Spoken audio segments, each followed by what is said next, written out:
I'm Rabbi Burt Visotzky. I hold the Appelman Chair in Midrash and Interreligious Studies at the Jewish Theological Seminary. And a couple of years ago, when I was speaking with a journalist, he asked me the following question. He said, "You know, Rabbi, it's really nice that you do all this interfaith stuff, but isn't it just so much kumbaya?" So I think that's a question worth considering. What is it we accomplish when we do interreligious dialogue? When I was a rabbinical student here in the 70s, one of my professors was very renowned for working on the relationship of the rabbinic ancient community with the Hellenistic world. So I needed to learn Greek.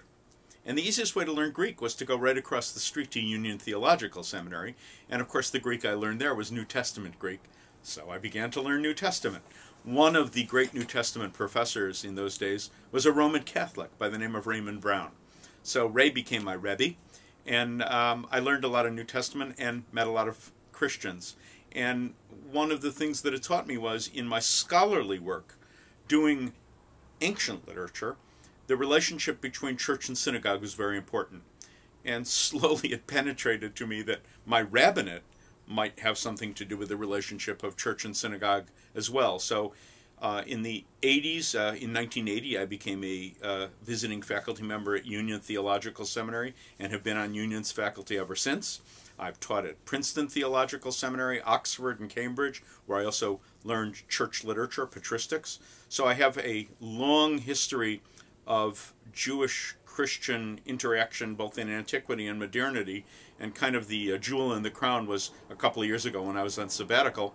In a spring semester, I taught at the Pontifical Gregorian University in Rome, which is a great gig if you can get it. Well, in the mid-90s, as we expanded Jewish-Christian dialogue to be Jewish, Protestant, Catholic, we began to realize that in America in particular, while evangelical Christianity was growing very quickly, the fastest growing religion in America was Islam. So we wanted here at JTS to bring Muslims into the dialogue. I was at the time the director of the Louis Finkelstein Institute for Religious and Social Studies, which since World War II, not in my day, had done interfaith dialogue really across the board. So we began to invite Muslims to the Finkelstein Institute programs. In 1995, I filmed a 10-part TV series with Bill Moyers on Genesis. And quite naturally, in seeking to have a mix of people, we invited Muslims to that too. And since that was on public television, a lot of the Muslim community got to know that I was involved in dialogue and subsequently would invite me to events. For obvious reasons, since September 11th, 2001, Jewish-Muslim and Christian-Muslim dialogue have become much more urgent. I think a lot doesn't make the news, and it is the kumbaya I spoke of before. The news media likes conflict, and that's why Israel-Palestine always looms large, although frankly, it's always going to be the, whatever you call it, 800-pound gorilla in the room. But there is an enormous amount of Muslim-Jewish dialogue going on, and much of it has been initiated by Muslims and Muslim countries reaching out, in some ways reaching around Israel, but in some ways also trying to reach Israel through the American Jewish community. And here at the Jewish Theological Seminary, under the auspices of the United States Department of State, which brings foreign visitors to America, I have been able to host in our synagogue here Muslim leaders from almost a half dozen countries, including Saudi Arabia, Russia, Kuwait, Morocco. It's really astonishing. We've also had under that program the two top imams from Al-Azhar University in Cairo, and in theory they are the leaders of Sunni Islam. I have, in a separate program, met with some Iranian imams. There's really a broad range of Muslim-Jewish interchange. That's on the international level. We've also been able to do work nationally and locally, and that's very gratifying as well. I think one of the biggest challenges of interreligious relations today for Americans is the recognition that, unlike in the United States, throughout Europe and certainly throughout Muslim countries, and that includes both Arab and non-Arab Muslim countries, there is no separation of church and state, which means that often people like me who want to do international, interreligious dialoguing find ourselves in the awkward position of doing second-tier diplomacy.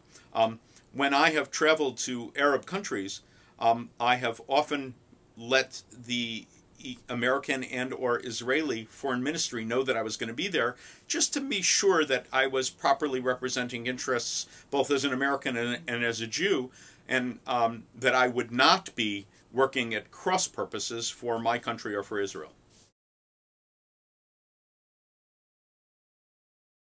Start local. All politics is local. Now, throughout North America, almost every community has mosques. Most of those mosques are very welcoming places, very friendly. Here at the Jewish Theological Seminary, where we have undergraduates and graduate students, we have developed a wonderful bond with our colleagues across Central Park at the 96th Street Mosque, the Islamic Cultural Center.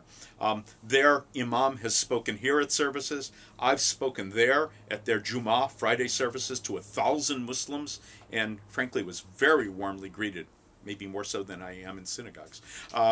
It's very gratifying, and one of the great things that we have done is JTS students, when they do their good works, their social services, we have joined with members of the mosque so that Jews from the Jewish Theological Seminary, Muslims from the mosque, together have worked in a soup kitchen at the Presbyterian Church to feed New York's hungry.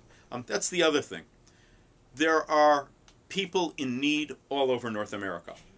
One of the things when you want to be an activist and do dialogue is don't just talk to one another, do something. There's so much need. And if Jews and Muslims work shoulder to shoulder to help in this country, there's no better way to get to know one another and no better way to realize that we share many common values.